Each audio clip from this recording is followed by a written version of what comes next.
பொலிவுடன் மாலை நியூஸ்.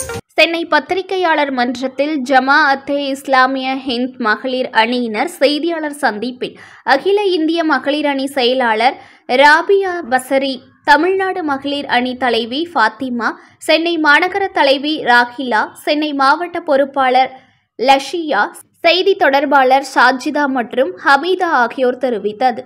மது போதை, ஆபாசம், தவறான உறவுகள் என பெருகும் தீமைகளுக்கு எதிராக எங்கள் அமைப்பினர் இந்தியா முழுவதும் செப்டம்பர் 1 முதல் 30 வரை ஒழுக்கமே சுதந்திரம் எனும் மைய கருத்தில் பரப்புரையை முன்னெடுத்துள்ளோம்.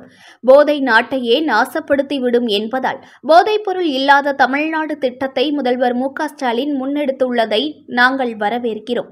அதேவேளையில் மதுவை தடை செய்யாமல் போதையில்லா பாதை சாத்தியம் இல்லை என்பதை உணர்ந்து தமிழ்நாடு அரசு பூரண மதுவிலக்கு கொண்டு வர வேண்டும். சட்டங்கள் கடுமையாக்கப்பட்டாலும் சிந்தனை மாற்றமும் இசையச்சமுமே பெண்கள் பாதுகாப்பை உறுதி செய்யும்.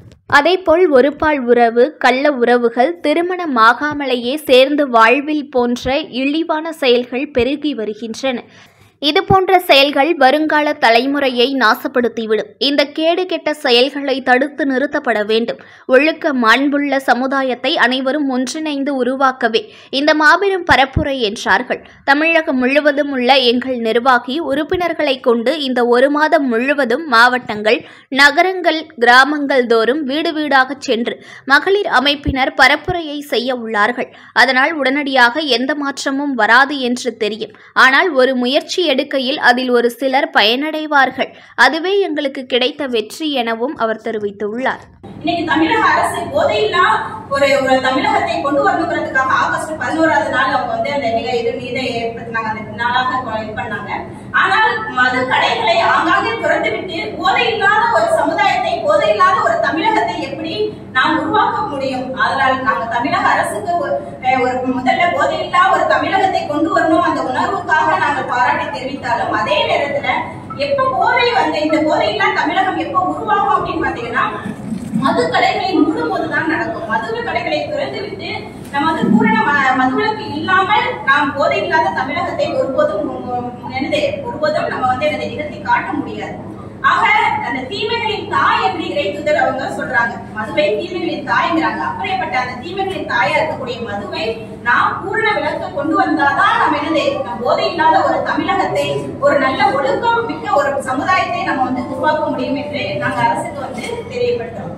பெண்களுக்கு பிரச்சனைகள் இல்லை என்றாலும் பெண்களுடைய அந்த விஷயங்கள்ல வந்து இன்னும் கவனம் அதிகமாக செலுத்த வேண்டும். தமிழகம் வந்து பெண்களுக்கு பாதுகாப்புள்ள நாடாக இருந்தாலும் இன்னும் அதிகமாக பெண்களுக்காக அந்த கவனம் ஒழுக்க இதுல ஒவ்வொரு துறையிலும் அவர்கள் சில பாலியல் சீண்டல்களுக்கு ஆளாக்கப்படுகிறாங்க.